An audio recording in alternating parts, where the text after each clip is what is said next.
आइए बंधुओं, श्री सत्यनारायण व्रत कथा संगीत के माध्यम से आप सुनिए चौथा अध्याय।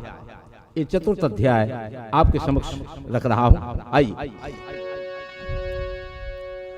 राजा का किया यश पा करके विप्रों को उसने दान दिया, फिर जामाता संग बनिया ने निज नगर और प्रस्थान किया।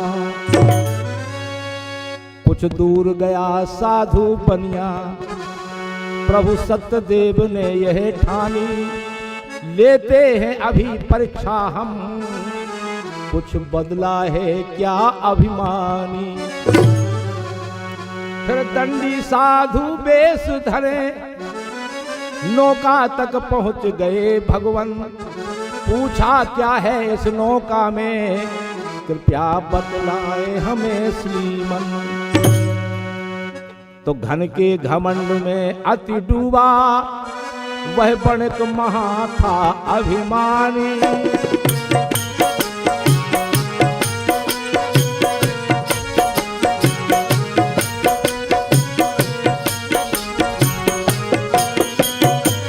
धन के घमंड में अति डूबा वह बणिक महा था अभिमानी। प्रभु जी से बेहस बेहस बोला, क्या मुद्रा लेने की था।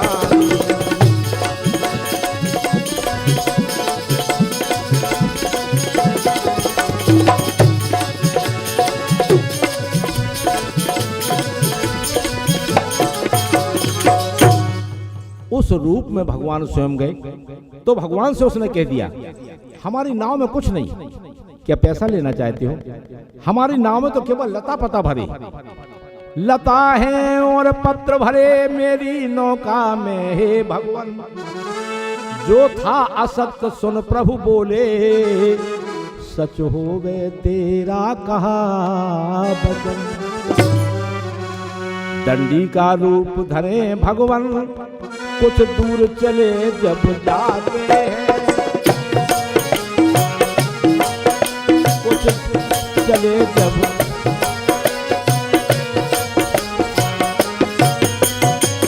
दंडी का रूप धरे भगवान, कुछ दूर चले जब जाते हैं, साधु बढ़ के निज नौका को जल में उतराता पाते।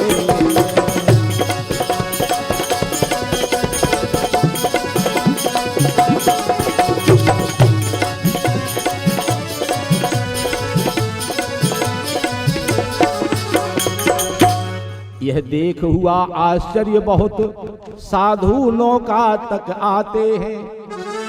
धन धान नहीं था अब उसमें, बस लता पत्र ही पाते हैं। जब नाव को उठा हुआ देखा, यह लख अतिशय दुख के कारण, वह बनिया तुरंत अचेत हुआ। यह दशा ससुर की देखी तो जामाता तुरंत सचेत हुआ। बोला है तात दुख कैसा, यह है दंडी स्वामी का साप। उपहास किया जैसा प्रभु से, उसका ही फल पा रहे आप। चलिए उनसे विनती कीजिए, सब कष्ट प्रभु जी हर लेंगे।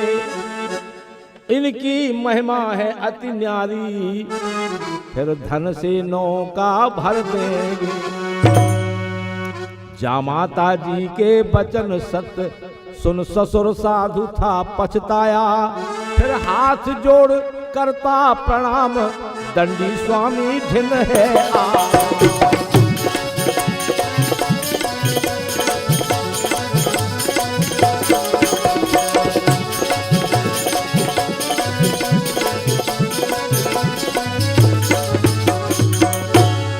अब दंडी स्वामी के पास आकर हाथ जोड़कर विनय करके कहने लगा, विनती की उसने बार बार, अपराध किया मैंने भगवान। मैंने असत्य जो वचन कहे, वे दोष क्षमा कर दें श्रीमन। शोकाकुल साधु वचन सुनकर दंडी स्वामी ने समझाया। दंडी स्वामी ने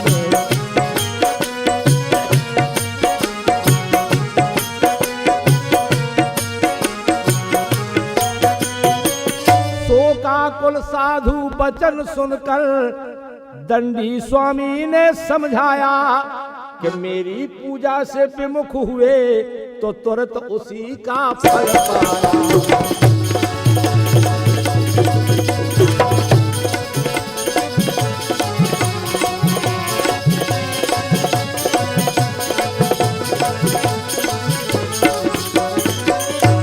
विनती करने लगा साधु,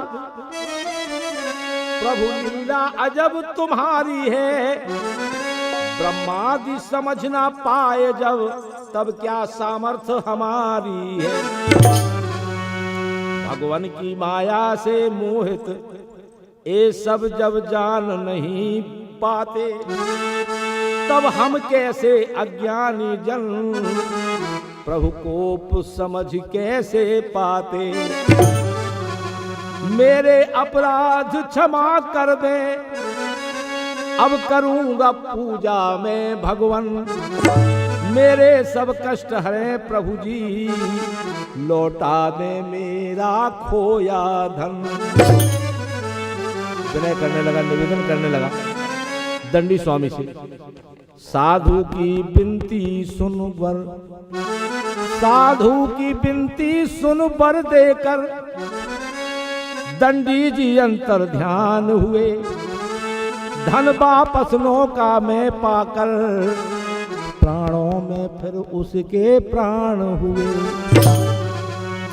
श्री सत्यदेव की कृपा दृष्टि, जो मैंने खोया धन पाया, यह सोच साधु ने उसी समय सब स्वजनों को था बुलवाया। सबको बुला करके सत्यदेव भगवान का उसने पूजन करने के लिए प्रणाम किया। फिर विधिवत प्रभु की पूजा की, प्रभु ने आनंद महान दिया। तब हर्षित मन उस साधु ने निज नगर हेतु प्रस्थान किया।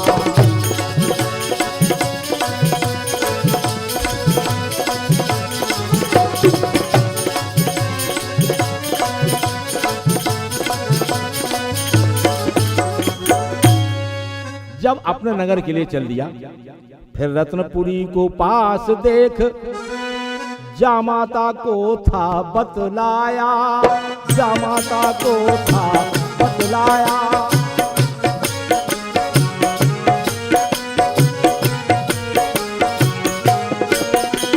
फिर रत्नपुरी को पास देख जामाता को था बतलाया, देखो वह अपना नगर वत्स सुन जामाता था हर्षाया।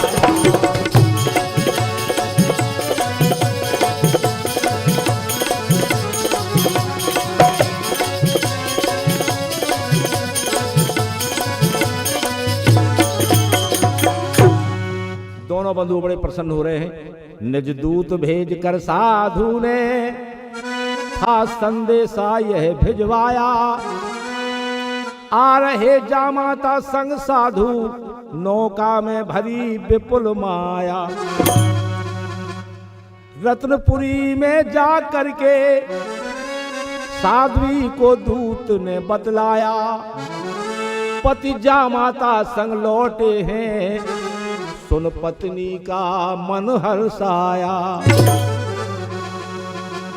पहले पति के दर्शन करना, पति आते हैं देशाटन से, पत्नी लीला ने जब जाना, पत्नी लीला ने जब जाना, पहले पति के दर्शन करना, मन में उसमें ऐसा था।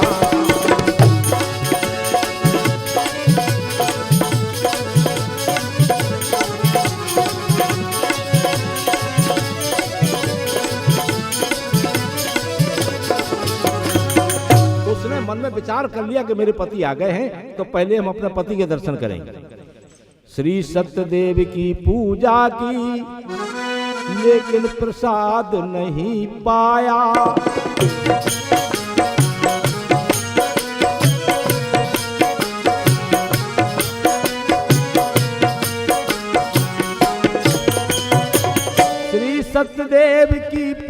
की, लेकिन प्रसाद नहीं पाया। बेटी मैं पति दर्शन को जाती हूँ, तुम आओ बेटी समझाया।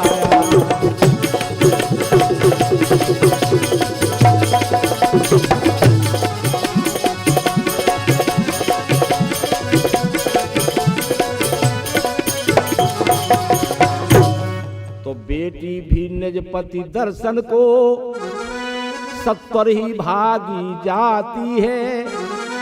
दुर्भाग्य देखिए अति उसका, वह भी प्रसाद ठुकराती है। उसने भी प्रसाद को छोड़ दिया, केवल पति के दर्शनों के निमित्त प्रसाद को छोड़ के चली गई। फिर सत्यदेव हो गए रुष्ट, फिर से उनका अपमान हुआ कि मेरे प्रसाद तज कर आई, इसको इतना अभिमान।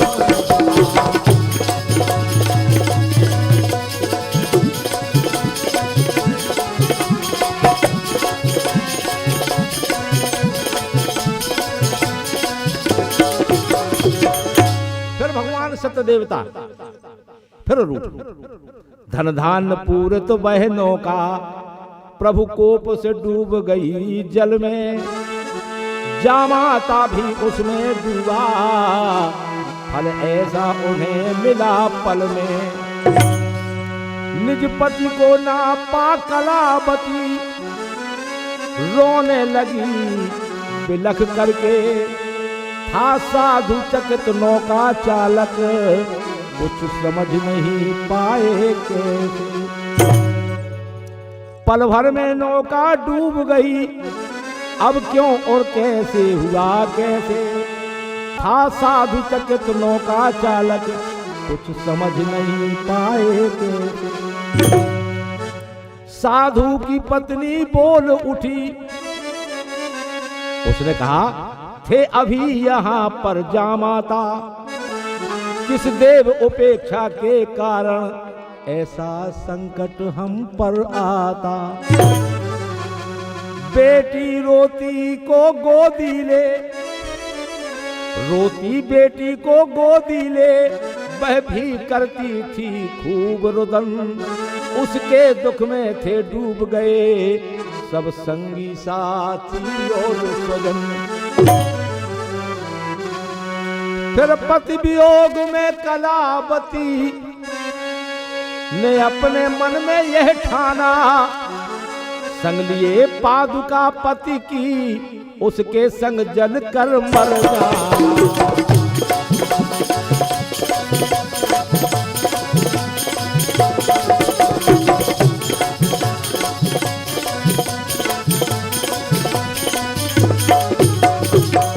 यह विचार किया उस कन्या ने। कन्या की स्थिति लख करके साधु मन में था घबराया। कन्या की स्थिति लख करके साधु मन में था घबराया। सोचा प्रभु कैसे कुपित हुए जिससे ऐसा संकट आया।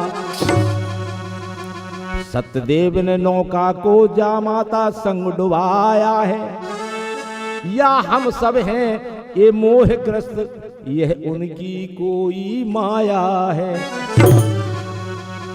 निज सामर्थ अनुरूप करूंगा सतदेव का मैं पूजन।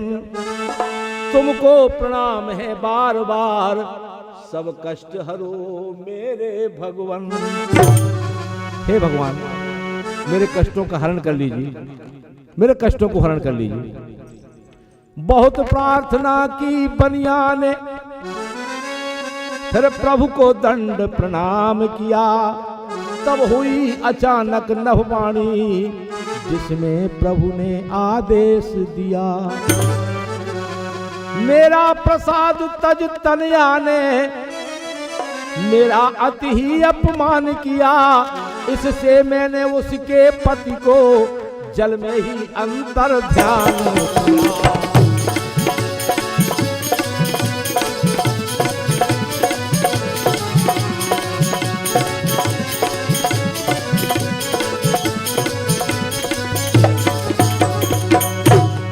आकाशवाणी हुई, गृह जाकर पाकर के प्रसाद, फिर अगर यहाँ वह आएगी।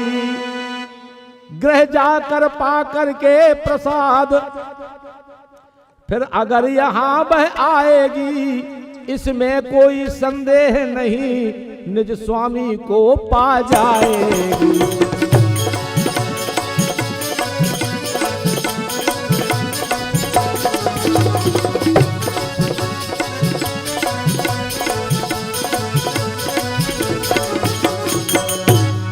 जब कह दिया, सुन कलावती ने घर जाकर प्रभु का प्रसाद सादर पाया, लौटी तो पति को भी पाया, मिट गई तुरंत संकट छाया।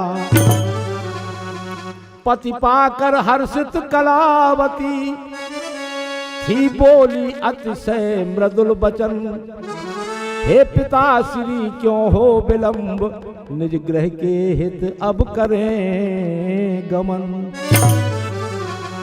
जब साथ में चल दिए, सब बंधु बांधुओं को लेकर साधु ने की प्रभु की पूजा, है सत्यदेव अतिशय कृपाल, इनसा प्रभु और नहीं दूजा। पूर्ण चंद्र संक्रांति पर्व पर करता था प्रभु का आराधन, करता था प्रभु का आराधन। इस लोक में सब भी सुख भोगे, फिर सत्य लोक को किया।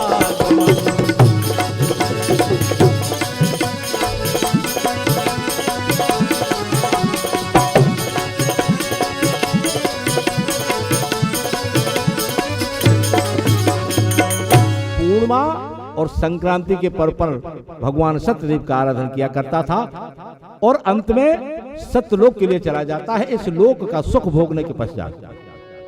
अंत यहाँ पर हो रहा श्री चतुर्थ अध्याय, सत्यदेव की जय कहो भक्तों की। प्रेम से बोले सत्यदेव भगवान की।